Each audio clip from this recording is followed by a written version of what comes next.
What's up, my loves? It's your girl Diamond, and I'm back with my only review of the Belle Collective. It picks up, no, the scene starts off with Latrice. Latrice is looking for a dress for her upcoming wig launch. She invited Selena because her and Selena are very good friends, and she wanted to know her input, get some of her opinions about what kind of dress she should look for. And Latrice is letting her know all the Belles have been invited, including Gucci. Selena makes a face because she has weird energy with Gucci. And I think this energy has been happening ever since Gucci got married to JJ. Because throughout many occasions that Selena has been around Gucci, Gucci acts like she don't see her, she acts like she don't hear her, she avoids her. Even Selena, who is the first one to try to say hello, who tries to have a conversation, who pretty much just wants to have formal greetings with one another, because I know you're married to my ex-husband, you are developing a relationship with my daughters, so I don't see why I couldn't have a rapport with you by saying, hey girl, how you doing? But Gucci don't give that energy back. She be on her phone, and when Selena catches her with that energy of, hey, what's up, how you doing? Oh, my bad, girl, I didn't even see you. I was on my phone. Like, she gives so much excuses as to why she cannot talk to Selena, can't say hi to Selena, acts like she don't hear her. I'm just like, Gucci, what is this energy you're giving? I don't understand. I don't understand. I can't understand that at all. Even in the confessional, Latrice threw shade at Gucci by saying it doesn't surprise her that there is tension between Gucci and Selena, because Gucci could be jealous of the fact that JJ is still in love with his ex-wife, because why did he wait 30 years to give her a divorce? To be honest, I wasn't mad at her throwing shade at Gucci in that aspect, because Gucci did the same thing last episode. She made a comment about how daddy not finished raising her, which was very low for Gucci to say. So I'm kind of like, girl, you can't get mad over somebody mentioning how your husband could possibly still be in love with his ex-wife when you made a comment about her husband. Yeah, so I'm not really mad about that shade, but the history that JJ shared about his marriage with Selena. They were together for 12 years, divorced after 5. Then there was another number amount of years until the divorce finally happened, because JJ always talks about Selena in his confessionals. He opened up about Selena with her affair she had with Cliff when they were married. So, I don't know. It could be some truth to that. You know what I'm saying? And then Gucci threw a whole bunch of shade at Selena at her daughter's baby shower. That's pretty much giving the validity that Gucci talks about Selena, not the other way around. I don't know. We'll see. You know what I'm saying? Then Selena threw shade about Gucci talking about she's the number one realtor in Jackson, but girl, that's a lie, because I know plenty of realtors that have sold more home than you. Even my daughter could be selling more homes than you, and Sanjay is an upcoming real estate agent. So hey, who knows, right? Anyway, moving on.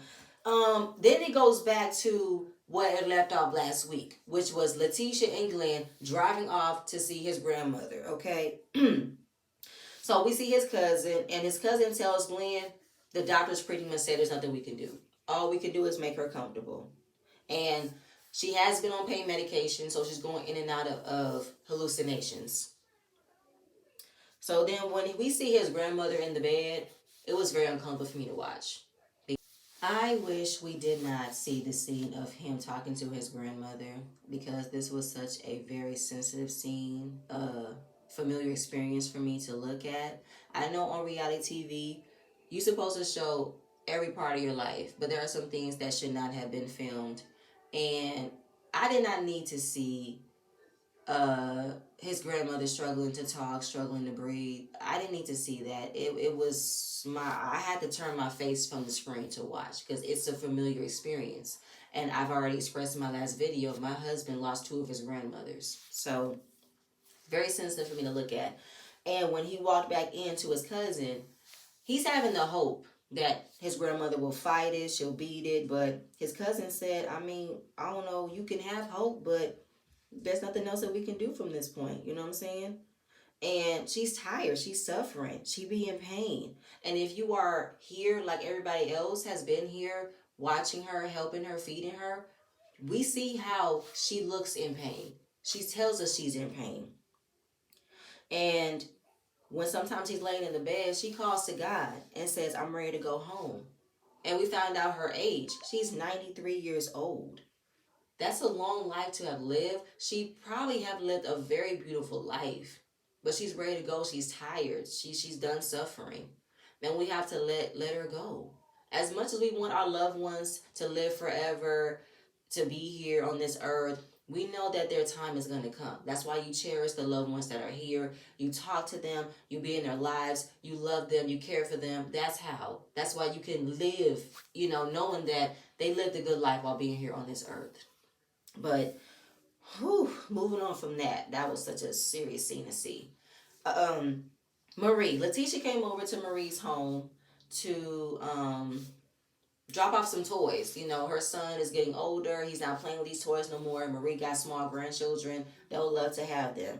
Not only did she drop off toys, she wanted to talk about apologizing to Marie for the way that Glenn popped up on them at the studio, at the condo. And, I'm sorry that he scared you. I did not mean for that to happen. Marie was not upset, but it did bring flashbacks to her marriage with her ex-husband Cedric. He was constantly cheating, and one night he wanted to talk to her because he was questioning her whereabouts because Marie was not around the house. She was working, she was staying busy to not talk to him, to not be around him. So, wondering about her whereabouts, asking her if she's seen anybody, Ilsa's like, are you serious? So the minute that she's planning to leave, you want to act as if she shouldn't leave. Act like, what are you finna do? You leaving me? You cheating, sir. You want to put out all of your insecurities on her about what she's not doing, other than you not being faithful. And I'm not about to stay in a marriage with an unfaithful husband because Marie probably thinks the same way Letitia thinks. I want to keep my family together. We have children. Marie has children with Cedric, but at the same time, I'm not about to suffer in a marriage with a man who doesn't want to be with me. I don't care if we do have children. And that's what happened. So she feels bad that Marie had to relive that experience with what she's going through with Glenn. And Letitia doesn't want to drag her friends down with what she's going through, but that's their choice. Marie chose to help you, to find you a place for you and your son because she knows how it feels. And she wants you to come out on top, come out great, but we know Letitia not going nowhere, but it's still that hope and want for her. Moving on from that emotional topic, Marie talks about wanting to start dating now that she's divorced. And what is her type? She likes conservative, business type men, but at the same time, she doesn't want to brag about her success because other men cannot handle being with women who are successful. They can't take it. And not only is she looking for a certain man that can handle being with a successful woman, she also wants these type of men to sign an NDA because she's afraid they will take her for what she has, take her for all she's worth. I mean, that will only happen if you give them information. I mean, I understand keeping your privacy, keeping your business close to the chest because you worked hard for your business, but every man you meet got to sign an NDA. What are you trying to hide about yourself, Marie? But again, you know what I'm saying? I understand. Just don't give them certain access that they can come back and they can say, well, you done what you did. So the NDA is very important. I guess I'm just a little leery about Marie because I feel like Marie is a little bit sketch. But what got me is you trusting Letitia to help find you a man, set you up on a blind date. You see who Letitia is still married to. You see her type. You honestly trust her to find your type? I wouldn't. But we're gonna move on from there. We see Latrice. Latrice is headed to her new location. She checks out her building. It's definitely a fixer-upper, but she decided to pretty much gut the entire building, place everything that she wants, her types of windows, her type of fixtures. But she's been going back and forth with Cliff. Cliff has been giving his opinions on what he would like for the building to have, and she doesn't want to hear his opinions. She says nobody else's opinions matters. It's her building. She wants to do it for herself. She owns it. She bought it. And as soon as she talks about wanting to do things her way, didn't want Cliff to give his opinions, here he comes lurking in as soon as he hear his name. Dude, stop popping out the bushes like that. Like, you too damn old to be slowly walking up to hear somebody talk about you. And I forgot, she brought her friend Amanda along with her, but he had to stop doing that. Then you see Latrice switch up. She be like, hey, baby, what's going on? I'm like, Latrice, this is the problem everybody got with you. You be two ways. You express how he doesn't treat you like an adult. Then when you get in front of him, you act like a scared little girl and want to be all nice and sweet to him. Like you're afraid you're going to get popped or something. Like, I ain't got time for it. I really don't. Like, be upfront. He said, "Did I hear my name?" Yes, you did hear your name. I'm telling Amanda about how you give me so much opinions about how you want things to be done, how you want certain fixtures, certain colors, certain blinds, but I'm not listening to you because I want my things. Those are not the things that I want. I want to do things my way. Okay? So Cliff is old, but he's not deaf and dumb. He heard you talking about him. But her friend covered up for her, said it was in good spirit, it was in good love, talking about salon at the top, retail at the bottom. And it's going to be a really good turnout for her. The potential is there. But Cliff wanted to bust Latrice's bubble by saying she didn't want a building at first. He's been trying to get her a building for the last 3 years, but she didn't want to buy it. She wanted to rent it, making it seem as if Latrice did not know what to do, like she wasn't aware of how to want to find a building, but she gave him a reason as to why she didn't want a building. I think because she didn't want him to pay for it. She wasn't about to ask him for it because then she would have been dependent upon him getting things done and asking him to do things because he's the one who paid for it. She wouldn't have been able to have a say so in what she would want for the building because he bought it. He will have power for that. That's why she waited until it was her time, until she was ready to buy her building. He wanted to, like, I didn't like the fact that Cliff wanted to embarrass Latrice like that by telling her friend what she didn't want, what she wasn't about to do. And it's like, okay, time has changed. Then Cliff is complaining about how he didn't want to be the contract in the beginning. And it's like, did you offer or did Latrice ask you? I felt she had to ask you because if she would have ran a different route to hire a contractor, you would have felt the way because she didn't think of you first. But if you don't want to be the contractor, I don't understand why you having an issue with her finding a contractor, telling her it's a waste of money, gaslighting her like she don't know what she doing. Like, I ain't got time for it. I don't have time for it at all. It's annoying to me the way they go back and forth, and I'll move on. Letitia goes out on a date with Glenn, but acts like it's not a date, even though she's dressing up very beautiful. She has her girls out, Grace and Mercy, wearing a lace bodysuit, showing off the curls, makeup all done. But say, I'm not trying to give him the wrong impression. Sure, it's what you saying. Glenn, the confessional, saying that he doesn't want to rush someone's timeline, but he's trying to rush Letitia's timeline. And she's telling him, we're not 100% back together. Yes, I was there for you, for your grandmother. We've hung out, which means we've been having sex. But that's not a sign that we're back together. I mean, she's proud of him for changing, but I don't know what's to be proud of. The fact that he's saying he hasn't had sex and I don't know how long, that's a good thing. I ain't got time for him to only be happy about, oh, he went 8 weeks without having sex. Get the fuck out of here.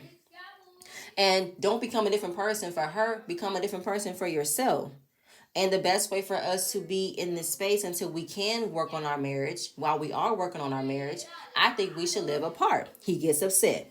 In the confessional, she said, I'm not moving on from my husband. I can't. That's 25 years, but I've outgrown my husband. And this is my step in moving forward. Not away from my husband, but getting me back. Getting back to me.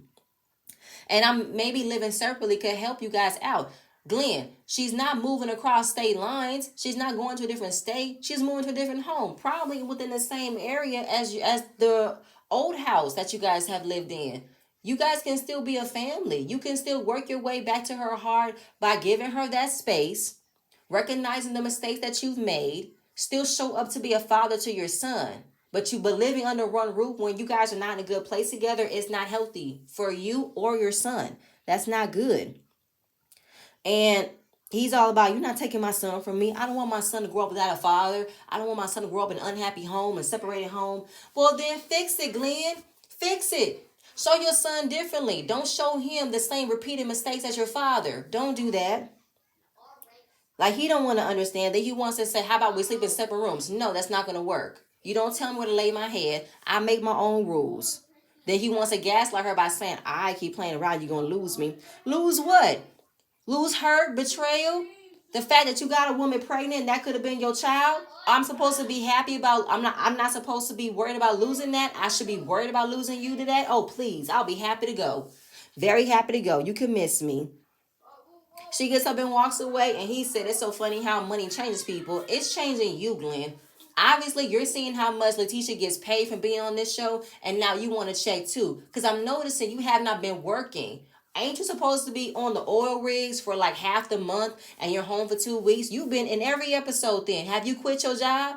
Take a leave of absence because you want the reality check now? That's why you went back with Letitia so bad? Because you want the reality check connected to you too? Let me know. I ain't got time. So walks out the restaurant, walks to the car.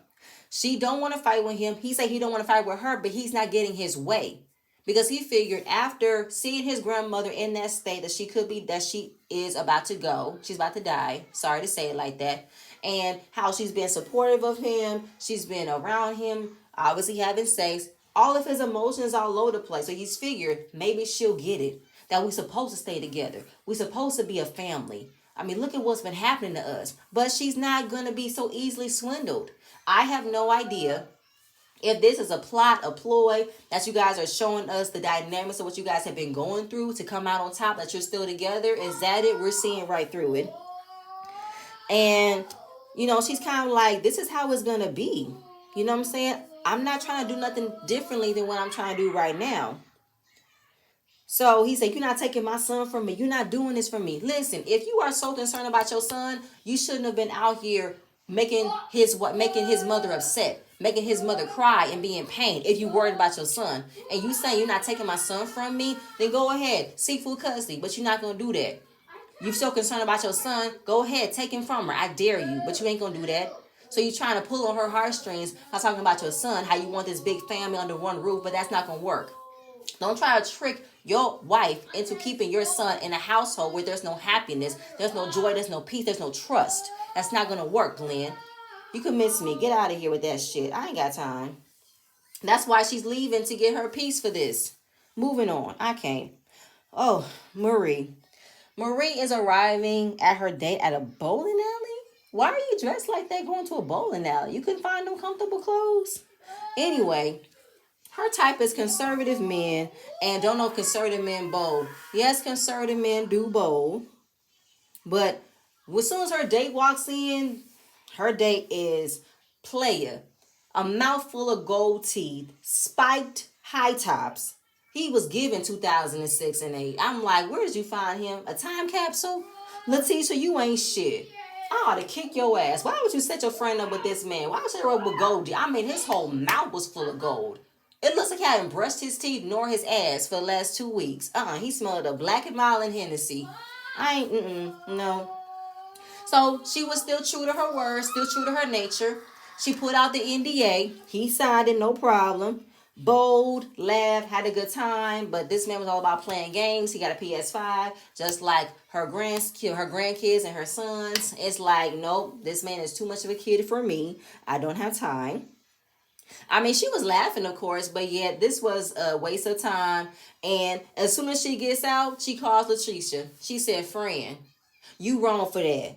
Why would you have set me up with this man? Why? What's wrong? Girl, his name was Player. Okay? I'm like, it lets you know what type Letitia goes for. That's Letitia's type. I don't know why you trusted her. But she wanted to throw her somebody fun. Maybe to, get her guard down a little bit. Then work on what she actually likes. I mean, I guess. Go ahead. But Marie, find an actual matchmaker or find another friend that can help you find a man for you. Go get Essie, okay? Maybe she can tell you what type of man you're looking for, because she knows you. That's your soulmate, right? Go ahead and go her. Please, please, please. That was it. It was funny, but that was it. It is her wig launch. The day has come. She's excited. She's using her friend Amanda's salon for the event. Her salon isn't ready. She's experiencing some hiccups. But her business is going to come together. That's all we need to know. Each of the ladies were going through a walkthrough of the wigs. And Latrice shaded every one of those women with the names of the wigs. The first wig was a burgundy wig called the Palahatchie Posse, which was towards Letitia. Then we have a middle part straight wig, which was for Gucci. She named it Dress for Less. And then she named a side part curly wig called the West Side Tam for Tambra. And then there was a middle part caramel wig for Akeisha called the Hattie Mae. and a blunt bob wig for Marie called the Not So Monroe. Now, when it comes to Marie's wig, okay, yes, because Marie's been throwing you shade, you throw her shade. The Palahatchie Posse by Letitia, yes, because she's from Palahatchie. Can't say nothing about that. West Side Tam, because Tambra acts like she's innocent, but she got another side to her. What got me was the Hattie Mae for Akeisha. She says that Hattie Mae represented Akeisha because Akeisha gives her old maiden vibes. And I'm like, well, damn. Old maiden, really? I mean, Hattie Mae sounds like a southern grandma's name, but why are you throwing shade like that towards Akeisha? What did she do to you? I just want to know more about that. And the dress for less Gucci, I mean, yes, Gucci has been throwing shade towards you, so I'm not too mad about that. It's Akeisha's name I'm not really fond of. But why are you giving. Why? I don't know. If you guys were close friends, really close, those names would not be a bother. They'll be funny. But almost everybody is not in a good place with Latrice right now. So it's kind of like, where is this coming from? Has there been some things being said, things being shown? I have no idea. So she did extend all the girls to the event. Only a couple RSVP'd, and the rest just liked the invite. But she doesn't. It doesn't matter if they don't show up. The show's gonna go on either way. Now she does know that Marie's not gonna come because Marie has kept the same energy since the beginning. She don't like Latrice. She don't fool with Latrice. She's not about to support anything for Latrice. So I'm not mad about that. When it comes to Gucci, Gucci says she's coming, but her and Marie have formed an alliance, which they have. Then Selena is coming. She said, you got Gucci and Selena in the same room? She never paid attention to how awkward it gets between the two of them. But she knows that there is tension between them. Then they talk about Josh. Is Josh coming? She feels a way about Josh and is looking at Josh's loyalty to her because she's still mad about Josh telling Akeisha of what happened between Cliff and Josh. Cliff got in Josh's face, kicked him out, and now he's looking at his friendship with Latrice differently. But now she wants to feel as though Josh isn't being loyal to her because he told her business. My thing is this, Latrice, you're on a reality show. You have told Josh about how Cliff treats you on camera. The whole you being in a confessional, talking about how you sleeping in separate rooms and you don't like the way he treats you like a daughter. And Josh is seeing he has a front row seat to that. We see Josh in the other room with you talking about how you want to have peace and you live in a separate bedroom because you want to have peace. Like, I don't understand. So you want to give the energy that Josh hasn't been a good friend to you, which I think he has, but you're mad about him putting a much more insider look to your relationship than what the cameras have already caught. You can't blame Josh for that. You place him in that situation when you go and tell Josh what Cliff does. And let's not forget though. No, not forget. Because she's talking about only being about business with Josh. She's keeping their relationship kind of on pause. And when they're working, it's very short. You know, she only tells him about ordering this, make sure you stock this. Nothing else has been said. But I think Josh put up that boundary that we don't need to talk about your marriage anymore. In order for my friendship to be cool with you, don't express to me about how your relationship is. And could Latrice be mad about that?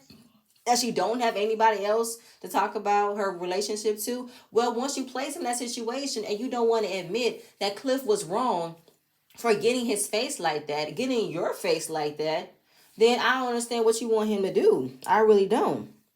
So, her friend is telling her, you need to talk to Josh before it builds and builds.